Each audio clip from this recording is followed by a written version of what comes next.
Imagine New York City, Early's, where Peter Parker Tobey Maguire, the ultimate nerd with heart, is just a shy high schooler with a crush on Mary Jane Watson, Kirsten Dunst, all charm and girl next door glow. Spider-Man kicks off with Peter, a science geek raised by Aunt May Rosemary Harris, radiating warmth, and Uncle Ben Cliff Robertson, the moral compass, getting bitten by a radioactive spider on a field trip. Cool superpowers. Wall crawling, web slinging, and that tingly spider sense. Has thrilled, wrestling for cash in a shady gym to impress me, until tragedy strikes. Uncle Ben's killed by a carjacker. Dennis Dugan. Peter lets slip away. Guilt hits like a truck. Peter becomes Spider-Man, swinging through Nick to stop crime, facing off against Norman Osborn. Willem Dafoe chewing scenery as the unhinged Green Goblin, a scientist turned psycho after testing his own strength serum. The final showdown on the Queensboro Bridge, with me dangling and a cable car of kids in peril, is pure adrenaline. Webs snap, bombs explode, and Peter's "with great power comes great responsibility" mantra is born. It's a coming-of-age tale with heart, humor, Simmons as the loudmouth Jonah Jameson is gold, and a city that feels alive. Spider-Man cranks it up. Peter's struggling broke, flunking college, fired from pizza delivery, and Ms. moving on with an astronaut fiend Daniel Gillies. His powers glitch from stress, leaving him wibless mid-swing. Enter Otto Octavius Alfred Molina, brilliant as the tragic Doc Ock, a scientist whose fusion experiment goes haywire, fusing 8-powered mechanical arms to his spine.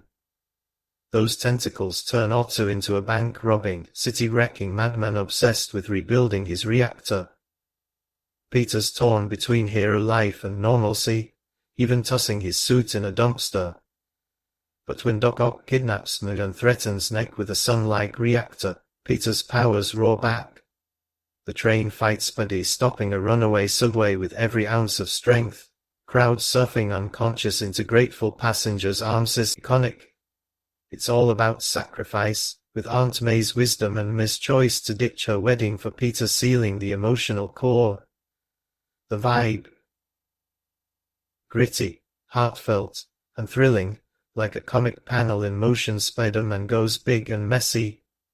Peter's finally got much hero fame, and a ring to propose, but a black symbiote from a meteor crash latches onto him, turning his suit dark and his personality darker. Hes cocky, strutting Nick with finger guns. Yep, emo Peter's dance is peak camp. Harry Osborn James Franco, brooding hard as the new Goblin seeks revenge for his dad's death, while Flint Marco Thomas Hayden Church, a sympathetic crook, becomes Sandman after a particle accelerator mishap. And Eddie Brock, tougher Grace, slimy yet tragic, who bonds with the rejected symbiote to become Venom, and it's chaos.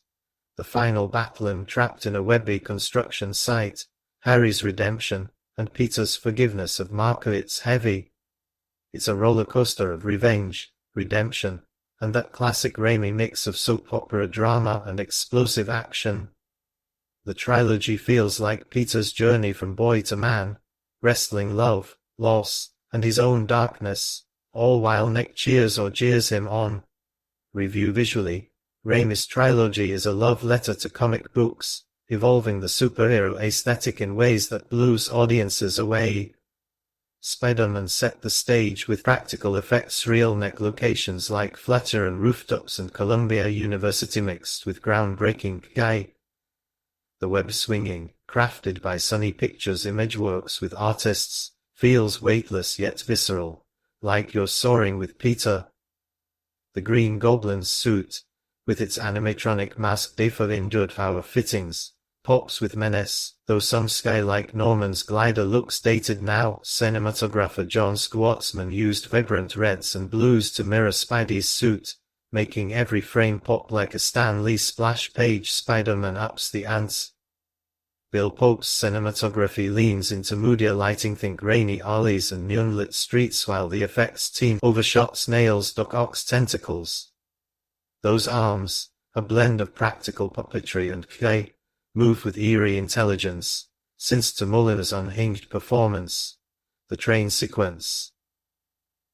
A masterclass in tension, with dynamic camera zooms and real stunt work. Maguire did many of his own swings.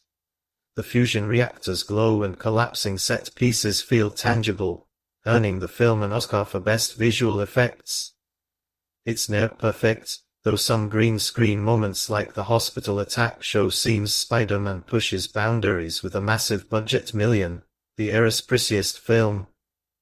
Sandman's creation particles swirling into church faces of Marvel, using real sand tests for authenticity.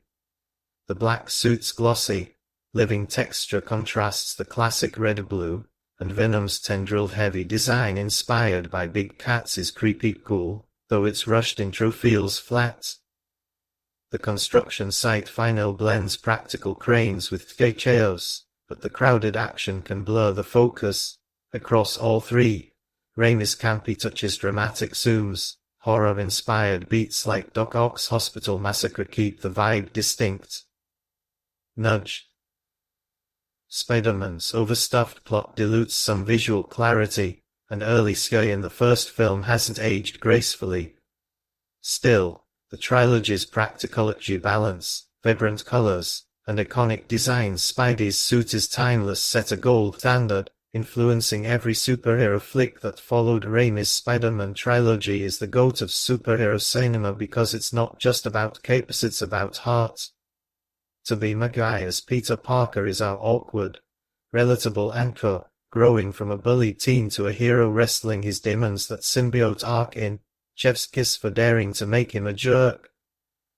The films grossed over $1 billion combined, proving they captured the era's hunger for heroes with soul. I'm obsessed with how Raimi balances Camp Jameson's rants, a Timu dance with gut-wrenching moments, Uncle Ben's death, Peter's train sacrifice, Harry's final stand. It's like reading a classic. Amazing Spider-Man run, flaws and all. Spider-Man is the peak. Many call it the best superhero film ever, but even's messiness has charm, like an overstuffed comic crossover. Criticus. The first film's style creaks a bit, and bites off more villains than it can chew. Raimi admitted studio pressure for Venom rushed things. But the trilogy's emotional core, love, loss, responsibility, it's harder than most spectacles today. I'm crossing fingers for its legacy to live on, maybe through multiverse nods like No Way Home or a Raimi-directed Spider-Man. A guy can dream. It's the blueprint for why we love superheroes. They're us, just with better webs. So, you Team Green Goblin's cackle or Doc Ock's tentacles. Spill it over that cappuccino.